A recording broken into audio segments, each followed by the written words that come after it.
The weight of knowing. Maya had always been good at reading people. Too good. Really?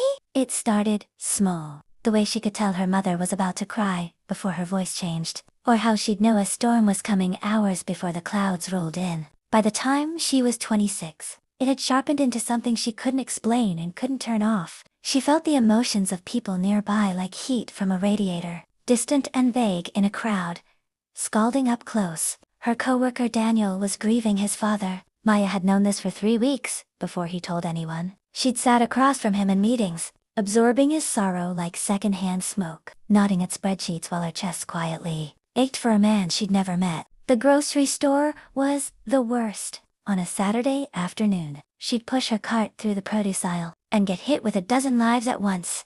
The teenager bagging oranges who was furious about something. The older man by the bananas who was profoundly lonely. The woman on her phone radiating the specific anxiety of someone waiting on medical results. Maya had started shopping at 7 a.m. on weekdays to avoid the volume. She tried therapy. The therapist, a kind woman named Dr. Reyes, suggested she was simply highly empathetic.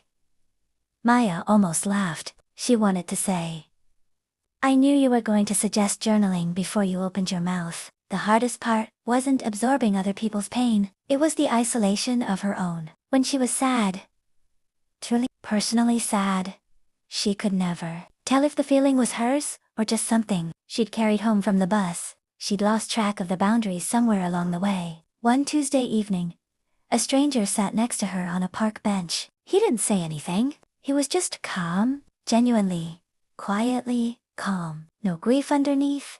No anxiety humming at the edges. Just still. Maya sat there for 20 minutes, saying nothing, letting his stillness wash over her like cool water. When he finally stood to leave, she almost said, "Thank you." She settled for a small smile instead. He nodded, like he understood, though of course he didn't. She sat alone a while longer, trying to remember what she felt like. It was harder than it should have been, but she stayed with it, patient, until something faint and familiar surfaced. Tired, she thought. I feel tired.